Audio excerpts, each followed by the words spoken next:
Hi everybody, this is Angie from Tourangie.com, and this is part 3. This is my last part for Lake City, and I still will miss 2 historical markers and a major street, the street where the Walmart is and a lot of fast food restaurants.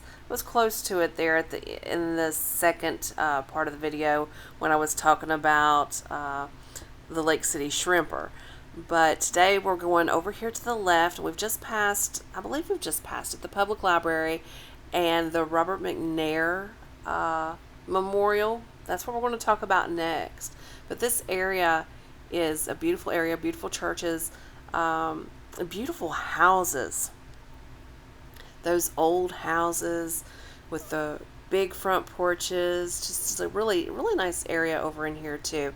But I don't go very far. I turn around so I can come back into the Robert McNair Memorial area and the public library. So let's talk about that. Some of you may not realize who he is. So think back to 1986, the Challenger explosion. So Robert McNair was died in the Challenger explosion. He was one of them that was on the space shuttle, and he was 35 years old. And there is a huge monument there beside the library, and he's from Lake City. So there's thought that was pretty neat. You'll be able to see the monument once I get turned around and back over there into it. I'll pull up really close to it. But he became the second black American in space. So it's very cool. So I do have a little story about him that I think is really neat, and it's beyond just the astronaut and the space shuttle Challenger explosion. But when he was a kid, this was during the time of segregation. He had refused to leave the segregated Lake City Public Library without being allowed to check out his books. This was in 1959, and he was born in 1950, so he was only 9 years old.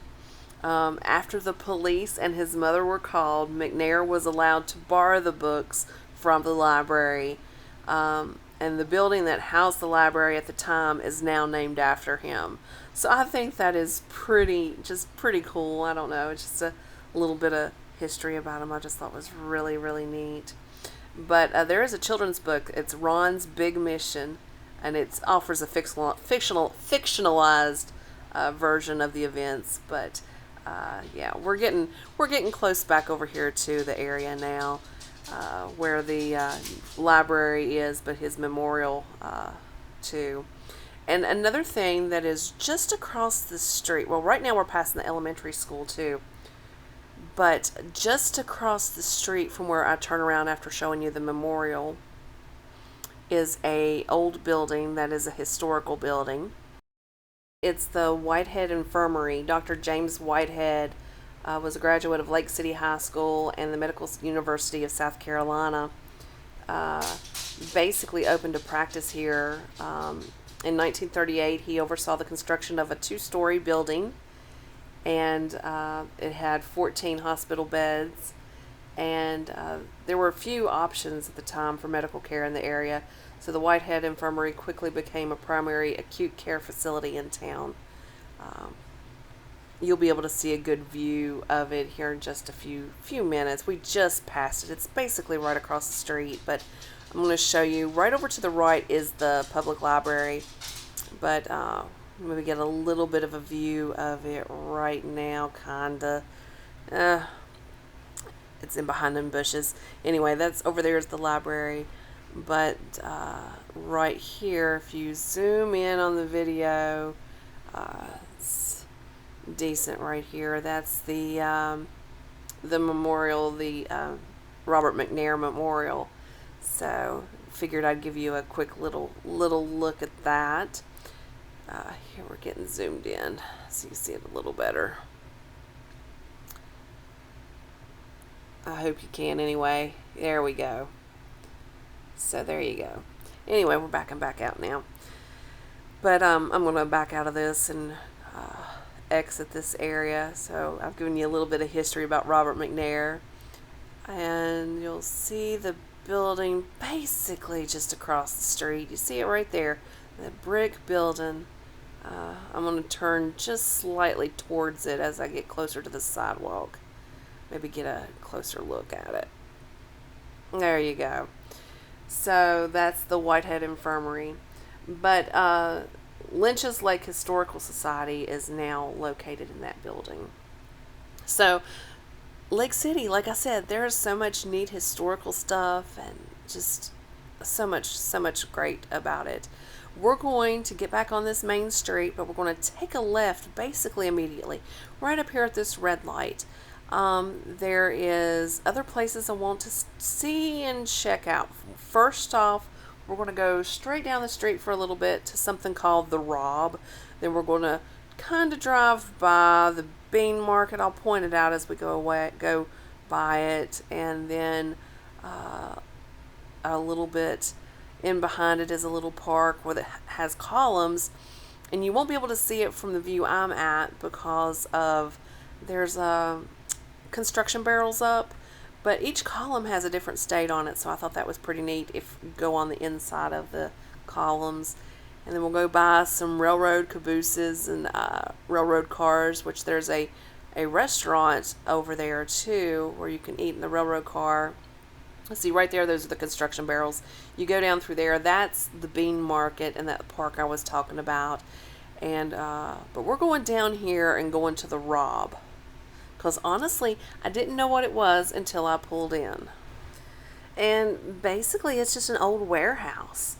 I was not expecting it, but it was built in the 1920s, and it was the Ragsdale Old Building, and it was a former charcoal briquette warehouse. But what's neat about it now is that it is basically the Lake City venue for whatever. There'll maybe be concerts or venue for conferences or shows or any type of events. They have a kitchen there and everything, like weddings and parties, events. There's trade shows, expos that happen there. And you'll see it right now. I'll be pulling into the parking lot for it. But one thing I did not know is that this is the RV park. And I kind of laughed to myself. I was like, I've kept on seeing the signs for the Rob. But over to the left here is the RV park. So, if you have an RV or a camper and you need a place to, you want a place to stay or go, hey, this is the place to do it. It's all concrete. They've got the hookups and all that kind of stuff for you. If you're in Lake City, I just kind of thought it was odd. I never really think of campers in an RV park with paved parking lots, but that's what it is. It's a fully flat paved parking lot area. You can see it now with the RVs over there. But yeah, there it is. And you got to see the building, the Rob. I was wondering, I kept seeing signs for it for the town. I was like, well, let's just drive over and see what it is. But anyway, we'll be heading back over towards the Bean Market. Like I said, I can't get down that street right beside the Bean Market. So we'll be taking the street just up from it. So we'll talk about the Bean Market now. So basically, Lake City was very known for its produce as early as 1894, shipping fruits and vegetables to northern markets until World War I. And the market revived in the late 1920s and flourished during the Depression when it shipped beans, squash, cucumbers, and peas, and other vegetables all over the United States. So Lake City was one of the largest truck markets in the U.S. and claimed to be the largest string bean or snap bean market in the world. So the building, originally called the Lake City Municipal Auction Market, was built in 1936 with assistance of the Public Works Administration.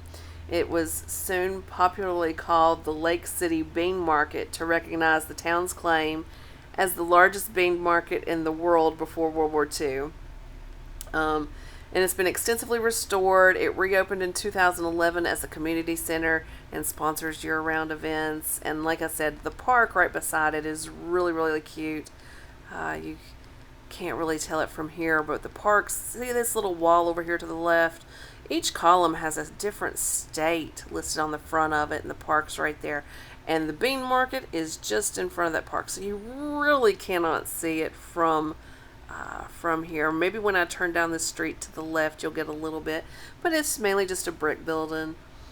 And this little street that I turn up is going to go past, of course, we're going to be right beside the railroad, like we were as part one coming in. Well, this is part two of me going out, just on the opposite side of the railroad tracks, but we're going to be taking a left right here, and the building would have been on the left for the bean market once I take this left. Let's see if we can spot it in this video. Probably not. Yeah, no, not much. But anyway, it was a brown building over there. You maybe caught a glimpse of it as we were coming in. But there's restaurants over here, and then there's a train car and a caboose up here. And it talks about a restaurant, train car restaurant, so I thought that was pretty neat. But my main thing I want to talk about now before the video ends is I'm going to cross over the railroad tracks over this bridge. And you'll be able to see this pretty blue colored house.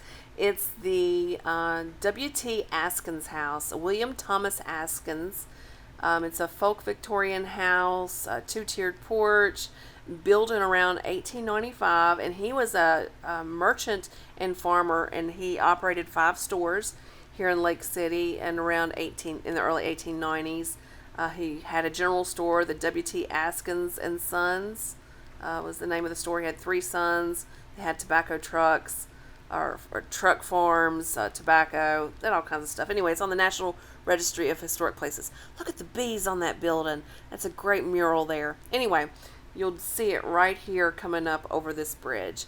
This is a perfect way to end my video. So this is Angie from Tourangie.com.